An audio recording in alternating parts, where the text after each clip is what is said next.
I had to deal with getting sober. So for me, 22 years ago, I decided it'd be a good idea to jump off of like a third-story deck at a hotel, real dump of a hotel. I was traveling and playing ball onto a hood of a car. There was an altercation going on in the parking lot, and obviously I was drunk and high.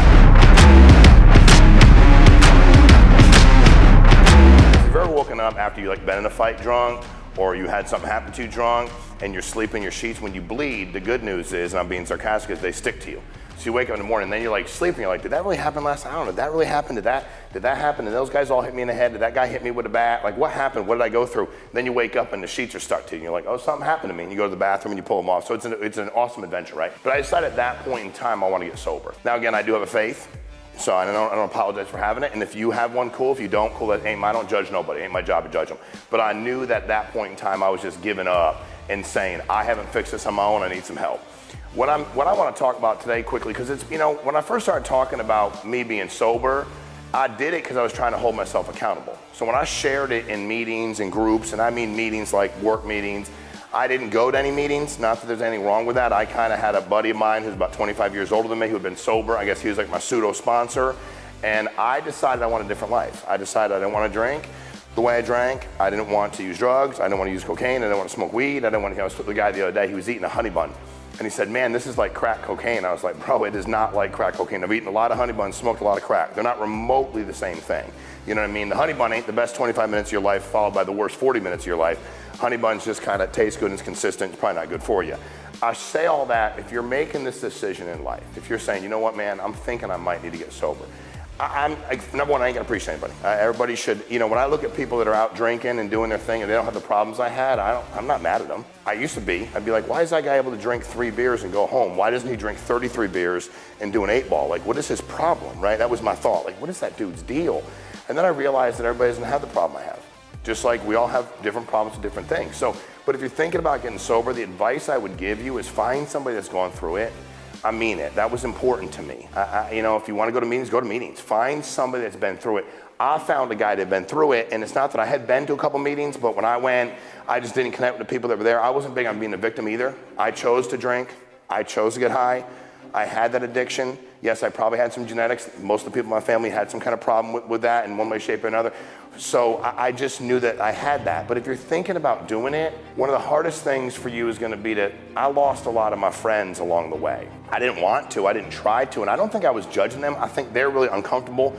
I wasn't walking into the bar going what's wrong with y'all? Matter of fact, I went from drinking 30, 35 beers a day, which I did, talk to anybody that I hung out with, and a lot more than that, unfortunately, most days, to drinking 25 Diet Mountain Dews a day. My buddy's like, that's not any more healthy for you. I'm like, I don't jump off the hotels and the cars. I don't drive my car into a tree. I don't fight every guy I see in some bar for no reason at all. I don't do any of those things under the influence of Diet Mountain Dew. So I don't think it's great for me, but it was a better option for me because of who I am. What I would say is if you think you want to do it, you can.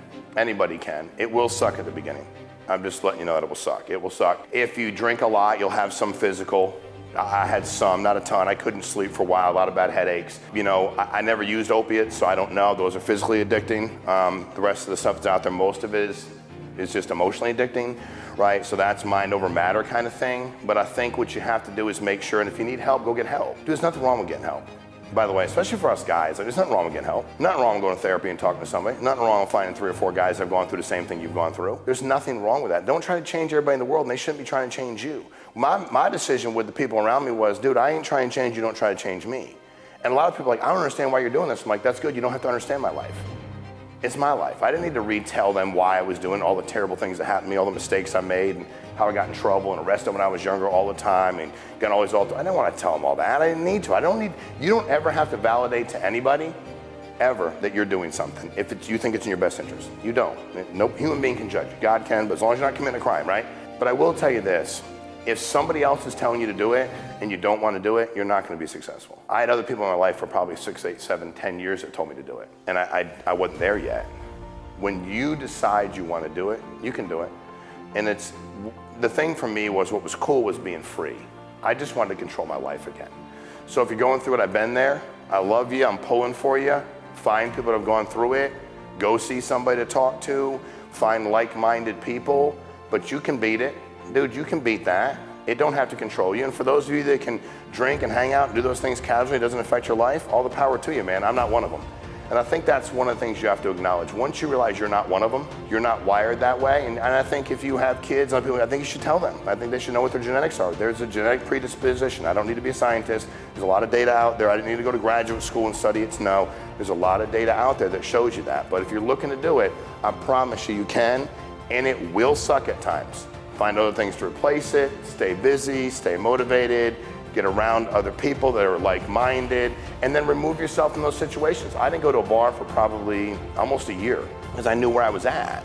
I just didn't. I was like, I just know I can't. I just didn't do it, you know? And then after that period of time, I started going like, and now, I mean, man, 3-4 years into it, I can go anywhere. Everybody can be drunk, be doing their thing, do whatever they're doing all night long. I kind of realized by midnight, probably a bad idea for me to be here. Something bad's gonna pop off, and I'm sober. And I also don't want to get in a fight when I'm sober, because I was pretty good at it drunk. Sober, I'd be a lot better at it because you know what you're hitting all the time. You know what I mean? Like, it's a lot easier sober. You know, I'm pick a fight with a sober guy that can fight. So, you know, you can do it. And I believe in you, and, you know, people are always going to talk crap, so what? It doesn't have to be part of your life if you don't want it to be.